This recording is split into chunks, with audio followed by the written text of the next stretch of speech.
I think one thing that's really interesting about what MSTR is doing is, and people can call them a bank in some sense, but it's very clear that they aren't trying to scale vertically. They're not making it so that STRC can be held in an FDIC insured account. They're just allowing STRC to trade on the NASDAQ. So they've partnered with the NASDAQ, and then you buy it through your brokerage. And now people are using it as a savings account, right? They're using it as a savings account, but they're going through all of these other third parties that are not connected to MSTR at all, but it benefits each one of those parties. And so MSTR can be seen as and what they're doing as a benefit to the entire ecosystem around them. And it's almost like a sort of a decentralization of things as well. Because if MSTR controlled all of it, if they tried to integrate all of the ways that people get access to their products, they would fall a lot more under sort of regulation. Traditional bank. Exactly, traditional bank. And it would probably be a lot easier for the TradFi systems that are going to have to end up competing against this to stifle them in some way. But they're just saying, no, this is a preferred equity. These exist. They've existed for, I don't know how long, decades, centuries maybe. And you can buy these. You can use it like a high yield savings account, but we're not saying it is one. It's just how people have decided to use it, which, yeah, keeps their hands clean, right? Like, again, they could issue a crypto coin on this, but instead they're just saying, you know what? If you're a company, if you're an individual that knows how to do that, you can create a stable coin that you can try to peg, and you can back it with STRC, and you can pay some of that yield through in a jurisdiction that allows it. That's great. That just is more demand for our product, but we're not the ones building it. And it's creating this entire ecosystem that is built around it that actually protects them from any sort of regulatory issues if they did it themselves. And also it makes their team extremely, what's the right word, efficient. Like they have a laser focus on one thing, which they can master with a small team. They don't need that many people to fire up Stretch for the long run, and they leave it for other people to build all the ecosystem. And it's actually very clever. I mean, you hinted at that for us already, that it's very smart if there's a whole ecosystem where a lot of companies and a lot of people are kind of working in there. If it's just one company, it's like one thing that you can just turn off. But if it's like whole ecosystem, and you can point to like, hey, there's like companies in Spain, there are companies in Asia, there are companies in America, Canada, that all like have something in there. It gets politically a lot harder to turn that whole machine off, and they're operating as a small, efficient team with not like tens of thousands, but maybe hundreds of people that operate that whole. Like it has a lot of really interesting avenues in the long run.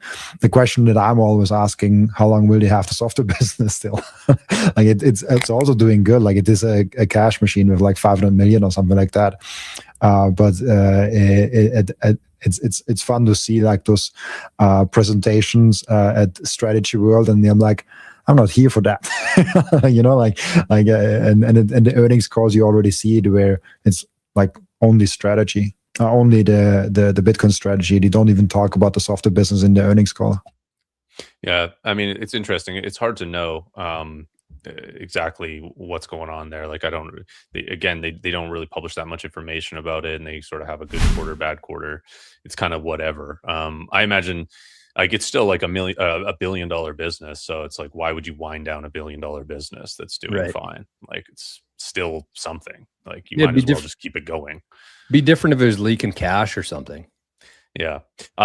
Robin, I want to get back to your initial point there where you said, I think you said something along the lines of like, did you say like the financial industry is like going to have difficulty competing with STRC? Like the first thing we said at the beginning of the call. Oh yeah, my thing was if strategy with a Bitcoin backed product is so successful that the traditional financial space is looking at that product as a threat to their model, a threat to bonds, threats to all the things that they have been building that give people 4%, 5%, 2% yield, and they're like, hey, that has to be regulated. That cannot be that much. Like my concern there is, I don't know if it's a valid concern, that the TradFi system and the banking system is kind of fighting against that new frontier, which is called Stretch, which is Bitcoin backed kind of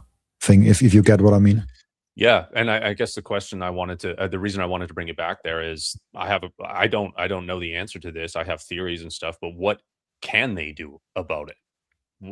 And also, is it really on their radar at this point? Because it is relatively small, and I think it's pretty easy to just look at it and say, where's the money for Stretch dividends coming from? Oh, it's coming from selling equity. That's previous investors paying new investors. That's a Ponzi scheme. So I think like that's a way to fight it, is just like sort of misinformation and really like mid curve talking points there. But I don't really know what they can do about this.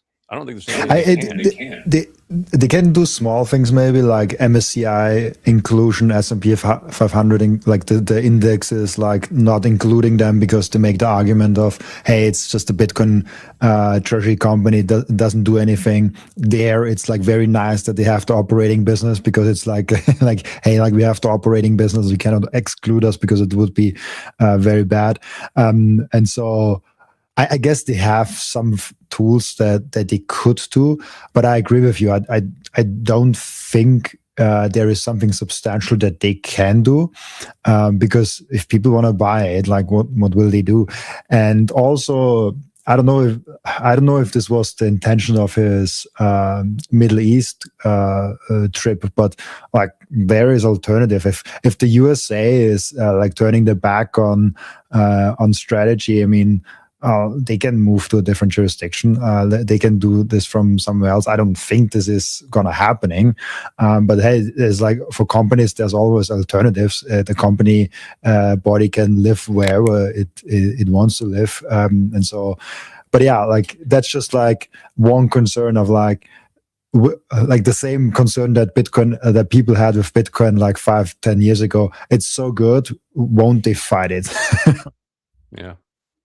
I think that the other part of that too is like, what can they do? I think they've been trying everything that they could do from an anti-Bitcoin perspective in terms of shorting Bitcoin, like using the futures market to try to keep the price of Bitcoin down, creating these ETFs, maybe some paper Bitcoin on top of that, not to speculate, but I think that they've been trying their best to make strategy seem illegitimate so that people kind of write it off as something that is too good to be true, so they can continue explaining to their clients why they don't have Bitcoin, why they don't have strategy.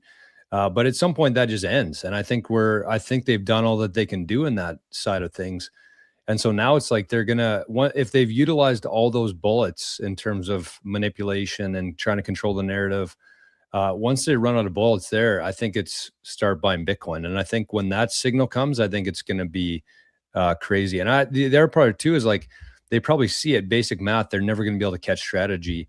I don't think that they could possibly catch strategy. I don't think that any country can catch strategy at this point either, which is a whole nother conversation. But they're going to have to bend the knee at some point, and I think that they're resisting as long as they can, but they can't do it forever. Yeah, I agree. And this goes back to the Joe Manchin point I was making earlier with what Brian said in the comments here. The only reason Bitcoin isn't valued higher where it rightfully belongs is due to the TradFi competition. Well, basically what you guys are all saying as well, fighting. It's a centralized framework. And that's all they have. Like Manchin gave, in 12 years ago, he gave the answer right there. Like the only thing they can do is just psyops against it, left, right, and center, whether it's the protocol, it's the mempool, it's consensus, it's quantum. You name it, it's quantum, it's Epstein. I mean, like all these things over and over and over. It's all they have. Now, they're pretty darn good at it. They have 150 years of perfecting this stuff. I mean, they are, this is straight from the British Crown. I mean, like this, and the intelligence agencies all over the world, a couple of them in particular, are offshoots of that, if you will. So they're pretty good, and that's why they've been pretty good at doing it and keeping the price down. Because the simplest answer, like I put in the comments, is generally the right answer. It's like we get into the weeds sometimes, and like no, it's just very simple. Like you look at like AI or so many things. Like think of anything out there. The technology is pretty much ballyhooed. Like it's it's so great by the consumer. Like people think like, oh, humans are stupid. Like, no, humans are very smart. It's like AI, like people are like taking off, like doing things with it. Why wouldn't money be the same way? Well, because of what you guys just said and what Brian said in the comments, because it's endlessly fudded by the highest people in society, because they know it takes power away from them. Like there's a reason that this is way harder than it seems. Now, is there cultural stuff about the dollar and it's been in rap songs for 30 years and like we all live with the dollar and we're used to it? Yes, obviously there is some of that at play. But at the same time, why would you be using a money that steals from you? Like at some point, when these things, this is why the government education system takes so long to change, because they don't want it to change. Like it's not like no one thought like, hey, we should probably do something better over here. It's because there's people at the top that don't want that to change. There's a reason these things don't change. And so the simplest answer is the right answer at the end of the day.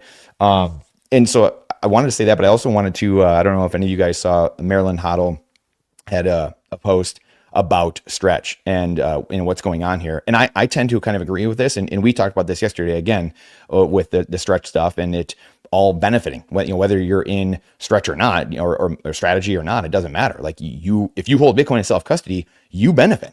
So he had wrote for the past few weeks, I've listened to Dark Side, which I've listened to Dark in some of the spaces, and I've never really had that much of an issue with them, but they were just having some beef back and forth. Jump into spaces and outright dismiss the idea of a reflexive flywheel between Stretch, MicroStrategy, or MSTR, and Bitcoin. Not just dismiss it, but label it an obvious scam that any serious investor should recognize as destined to blow up. The core argument, that market makers plus the arbitrageurs will exploit the structure and eventually force a collapse, whether this cycle or next. Here's the problem with that take. It assumes manipulation is purely destructive. It's not. Market makers don't care about narratives. They care about extracting profit. And in a reflexive system, profit often comes from amplifying the very structure you claim they'll destroy. Zoom out. TradFi already runs on incentive misalignment, leverage, and reflexivity. So calling this a flaw misses the point. That is the system. And here, the mechanisms are Stretch and MSTR. The trade isn't blind belief. It's a bet that the system is so structurally broken that even adversarial actors get pulled into reinforcing the flywheel before they can unwind it. So you see, or detractor might see manipulation and it looks like collapse. And, it's definitely going to collapse. Where Marilyn Hoddle saying, I see manipulation, and that leads to reflexive acceleration. So let's get specific, Dark Side. How exactly do market makers and arbitrageurs force the unwind without first driving the system harder through Stretch and MSTR? Where does the reflexivity actually break? It's crazy, but this is what we've all been talking about for so long, that Bitcoin, you don't change Bitcoin, Bitcoin changes you, and you are forced to come and try to, you have to run your life through Bitcoin. This non-changing, unchanging thing is going to force you to bend the knee at some point. And it's happening everywhere. This is where we were joking about the title. Major capital shift is coming. On mine, I put Bitcoin is taking over Wall Street. This is happening in the background, and just a lot of people don't notice it yet, but it's coming. It doesn't it's the Ayn Rand quote. You might you can ignore reality, but you can't ignore the consequences of ignoring reality. I think that the part of that too for me is like people just don't if people understood Bitcoin at the level that a lot of people that we hang out with and talk to, then they would see why this is working, but they don't. They think that Bitcoin's going to be stopped at some point and somebody has the ability to shut Bitcoin off, which would in turn collapse strategy. But that's just not the case. I think the biggest risk for me is can strategy keep those Bitcoin? Because that's what the whole thing's built on. And actually, again, we shouldn't keep alluding to the conversation we had yesterday, but that was a thing, is like, countries go to war, they stack weapons and missiles and bombs to defend their territory and to attack others. But what strategy has to do, and kind of the thesis that we had is like, if Bitcoin ends up doing what we think it's going to do, they're going to be a superpower, whether you want to call it a country or a company or whatever that is. If Bitcoin wins, they win the whole thing. And so what do they need to do though? Nobody can just bomb strategy and take their gold and take their land and take their resources. So what strategy needs to focus on doing, just like a lot of Bitcoiners, this is what I argue for every day, is like, you just need to protect what you have. You don't have to worry about everything else or whatever's going on. You just need to protect the Bitcoin that you have, because without that, then strategy will collapse. If they somehow lose access to their Bitcoin, that's how they collapse. But it's not Wall Street shutting them down. It's not China or the US government. Nobody has the ability to do that. It's, can they protect the Bitcoin? I think that's the biggest question for me. You know what's interesting is that's probably the biggest question for a lot of Bitcoiners, and it's something they never address. It's Yeah. not, they don't talk about how secure their Bitcoin is in their presentations. They don't talk about, we have these partners and this partner and this protocol and this multi-jurisdictional, so we have backups and backstops and nobody's ever going to get this. It's almost just given as a like a guarantee. It's Right. just an unwritten sort of thing that's, yeah, our Bitcoin is secure. We have that Bitcoin. You can go in and try to figure out how it's held, and people have. Oh, someone's in Fidelity, some's in Coinbase Prime, some's in a cold card under Sailor's bed. You know, we don't know, right? We have no idea. And that is the biggest risk, or the biggest uncertainty. And I think everything should be given sort of like a probabilistic answer in your mind as an investor. So if you believe that to be a risk, you should say, what is the percentage likelihood that some of that Bitcoin does get lost, stolen, hacked, or whatever? But And what's the impact? And what's the impact of that? Yes, of course. But it's something we can't really know unless we're. I mean, there's probably a couple of people within that entire company that really know. Right. I was going to say it's probably intentional. Yeah. Because that's what Sailors also said is why they haven't showed proof of reserves, is because they're worried about the security aspect of it.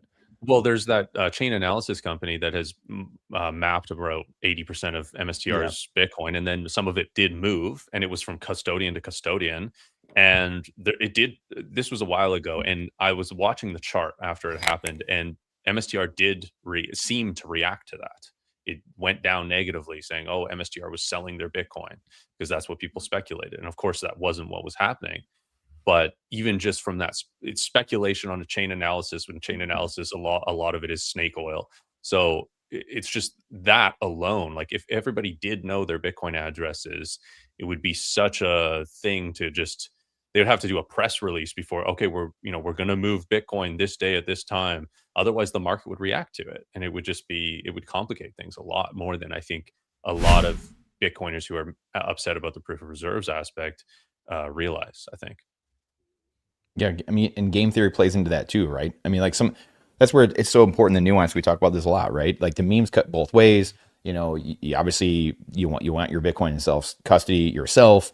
Bitcoin fixes this. Like there's all these things that like they're good for people that are understanding and starting to learn Bitcoin. And then once you get into Bitcoin, they can hinder you.